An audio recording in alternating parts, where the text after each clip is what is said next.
Mēs esam bijuši arī dažādās izstādēs un redzējuši, kā tas viss notiek ārzemēs, un tur ir pieejami cilvēkam visdažādākie tehniskie palīglīdzekļi. Tā skaitā arī tie, kas ir pieejami Latvijā. Taču mums tas iztrūkums ir kaut kāds, kur paliek tie palīdzekļi, kas ir citur, bet nav pie mums. Kāpēc mums viņi nav? Grūts jautājums. Pirmkārt, acīm redzot, kad viena daļa ir dārga, otrā lietā ir tā, ka valsts varbūt ne tā, vai labklājības ministrija varbūt ne tā veic arī šos iepirkumus, kā jau es iepriekš minēju, kad šie iepirkumi, droši vien, kad šos iepirkumus nepieciešams veikt, ir mērķētāk tieši to, kas ir vajadzīgs tam cilvēkam, protams, izvērtējot ne tikai zemāko cenu, bet izvērtējot arī kvalitāti, lai tās iespējas, kur varbūt tā invaliditāte nav mūžīga, bet kuru ir iespējams ar šiem palīglīdzekļiem varbūt novērst vai vismaz mazināt katrā ziņā, vai pielāgojot dažādi. Šeit ir droši vien, kad ir līdz šim arī bijušas tās problēmas. Tātad tuvākajā laikā mēs varam gaidīt kaut kādas reformas šajā jomā? Tādas vismaz ir šī brīža mūsu ministrijas vēlmes veikt kaut kādas izmaiņas šajā virzienā. Invaliditātes pensija, es saprotu, ir 75 lati. Viņi tur var mainīties ar invaliditāti no bērnības vai invaliditāti iegūtā. Kā cilvēkam izdzīvot mēnesī ar 75 latiem? Pirmkārt, mums jāskatās, kāda šeit ir invaliditāte, kāda ir invaliditātes grupa. Tad mums papildus, kā mēs zinām, ir klāt arī kopšanas pabalsti. Jā, protams, grūti. Es nebūtu kā labklājības ministrs, nevaru pateikt, ka tas ir pietiekoši vai tas ir par daudz. Jā, protams, tas ir par maz. Bet, diemžēl mēs esam šobrīd tai situācijā, kad pirmo reizi pēc 5 gadiem speciālais budžets mums ir plānots ar deficītu. Mēs redzam arī pirmos 3 darbības mēnešus, kas ir jau noslēgušies, kad tas plānotais deficīts, acīm redzot, kad arī tai speciālajā budžetā būs.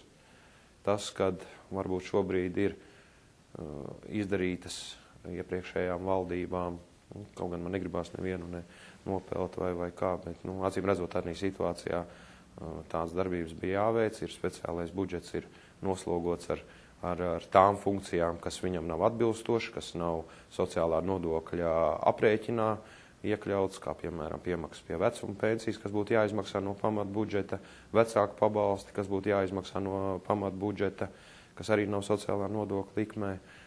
Šogad no janvāra samazināt tās darba devēja atmaksātās slimības lapas pa 4 dienām, kas šobrīd arī tiek izmaksāts no speciālā budžeta, bet tajā pašā laikā nodokļu aprēķinā tas nav iekšā. Faktiski saskaitot šīs summas, mēs redzam, kad šī gada deficītu līdz ar to mēs varētu arī sekt. Tas nozīmē to, ka viens no mūsu piedāvājuma struktūrālām izmaiņām būs arī attīrīt speciālo budžetu no nepamatotām izmaksām no speciālā budžeta.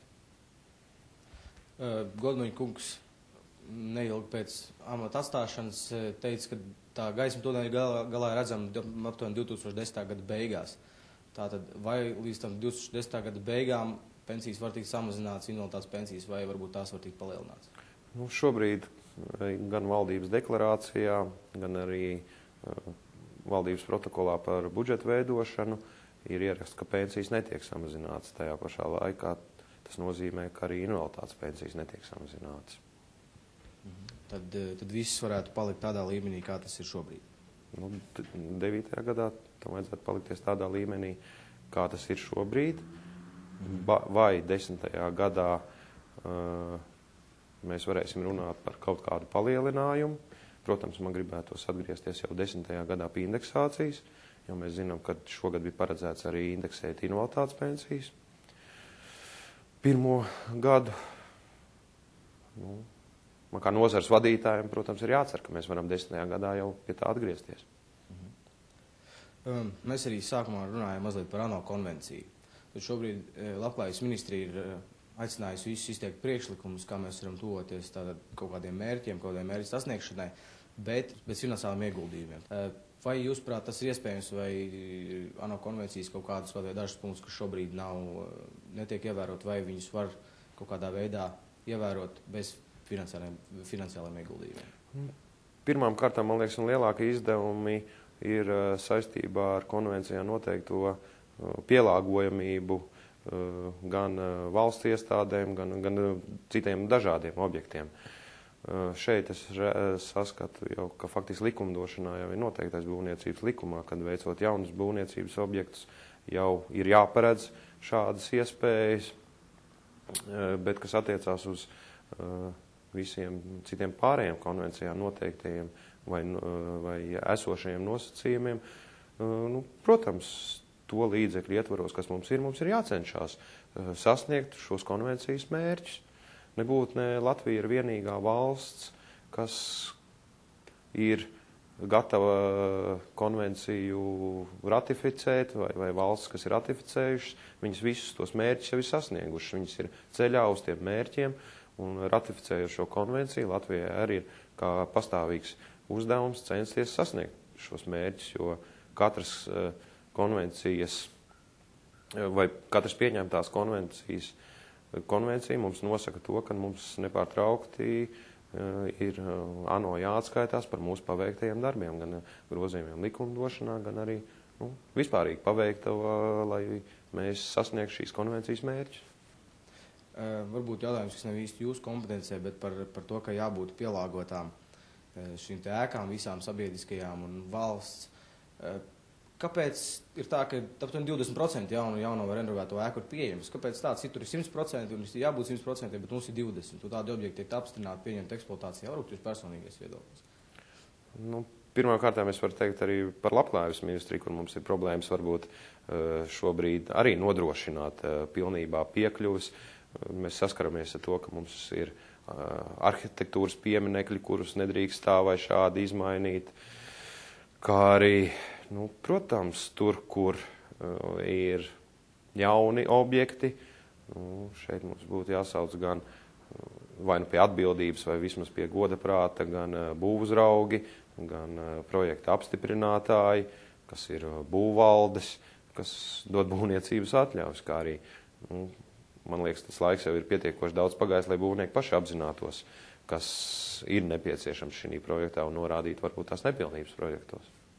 Tie ir 8 no 10 cilvēkiem, tā ir kaut kāda latviešu mentalitāte vai nesaprašana, vai kas tas varētu būt? Kāpēc tā 8 no 10 cilvēkiem šīs normas pieņem, bet viņas nav ievērotas? Acīm redzot, mums tā sabiedrība ir vai pietiekoši vēl neizglītota, teiksim, invaliditātes jautājumos, vai mēs esam diezgan cīniski, lai to varētu saprast līdz tam brīdim, kamēr mēs varbūt nenonākam tādā situācijā, kad mēs saskaramies ar to tiešā veidā un sākam tomēr saprast, ka mums ir līdzcilvēki, tādi paši cilvēki kā visi citi. Tuvākā gada laikā varam gaidīt personisko asistentu, vismaz daļai ieviešanu un tehnisko palīgu līdzekļu jomas sakārtošanu. Ļoti ceram, ka šie plāni piepildīsies. Jebkurā gadījumā šī noteikti nebija pēdējā reize, kad Apeironas video viesojās augstākajā valsts institūcijā, kas tieši atbild par invaliditātes jautājumiem. Ja arī jums ir kādi jautājumi vai komentāri, lūdzam to sūtīt uz e-pasta video@apeironas.lv. Tāls Bērziņš, Sergejs Medvedevs, Apeironas video.